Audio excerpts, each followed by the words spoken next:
Hello guys, welcome to my channel. তোমরা কেমন আছো? আশা করি তোমরা সবাই খুব ভালো আছো। আজকে পাবদা মাছ সর্ষে পাবদা। তো চলো মাছগুলো ধুয়ে নিই। অনেক কটা মাছ বেছে বেছে যে কটা লাগবে আমি সে কটাই ধুয়ে নিলাম। নেওয়ার পরে এবার মিক্সচার করব। দেখতেই পাচ্ছ কিছুটা সর্ষে, আর তোমাদেরকে দেখানো হয়নি, সর্ষে আর টমেটো দুটোই পেস্ট করতে হবে। তো চলো আমি পেস্ট করে নিয়ে এসে তোমাদেরকে দেখাই।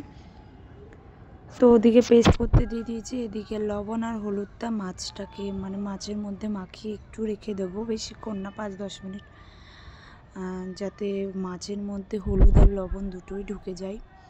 তো পরিমাণ মতো লবণ দিয়ে দেখতেই পাচ্ছ ভালো করে মাখিয়ে নিলাম, কারণ মাছগুলো অনেক বড় বড় তো এই কারণে একটু এপাশ ওপাশ করে ভালো মতো মাখিয়ে নিচ্ছি। তো চলো এবার পরের ধাপে যাই। এটা ঢেকে রেখে কড়াইটা গরম করলাম, গরম হয়ে গেছে। এর মধ্যে দিয়ে দেবো কিছুটা পরিমাণ মতো সর্ষের তেল।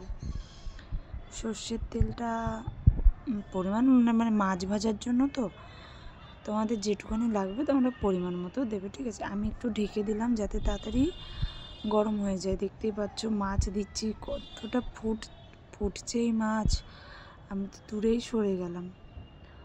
তো এবার আমার একটা একটা করে সব মাছ ভাজো, এত ফুটছিল মাছগুলো, আমি না সব ভাজা তোমাদেরকে দেখাতে পারিনি, একেবারে ডাইরেক্ট পুরোটা দেখালাম। দেখো মাছ ভাজা হয়ে গেছে। এখানে কিছুটা তেল তুলে নিলাম, কারণ অনেক তেলই ছিল। আর একটু কালো জিরে ফোড়ন দিয়ে দিলাম, কারণ সর্ষের মধ্যে কালো জিরে লাগে। তো দেখতেই পাচ্ছ আমি সর্ষেটা পুরোটা ঢেলে দিলাম। টমেটো সর্ষে খালি বেটেছি, কাঁচা লঙ্কা খাই না আমরা কেউ, লঙ্কাই খাই না।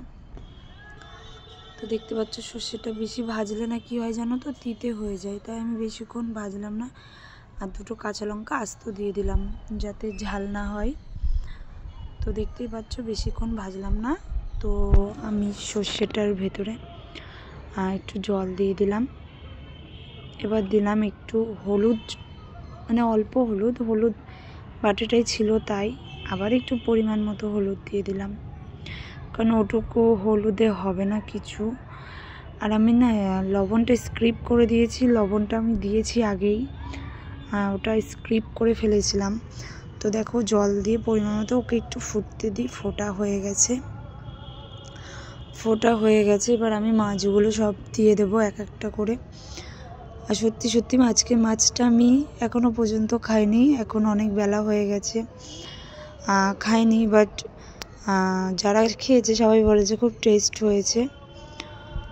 তো আমার ভিডিওটা কেমন লাগছে তোমরা কিন্তু কমেন্ট করতে একদম ভুলবে না। আসলে আমি সব চ্যালেঞ্জ ভিডিও আস্তে আস্তে বাদ করে দিচ্ছি, এর জন্য যেটা পাচ্ছি যখন সেই ভিডিওটা দিচ্ছি। তো দেখো লাস্ট ফিনিশিং হয়ে গেছে। আমার কাছে ধনেপাতা ছিল না, তাই আমি ধনেপাতা দিতে পারিনি। ধনেপাতা দিলে আরও সুন্দর লাগতো। তো দেখতেই পাচ্ছ আমি এখানে গ্যাসটা অফ করে দিয়েছিলাম, আর খাইনি।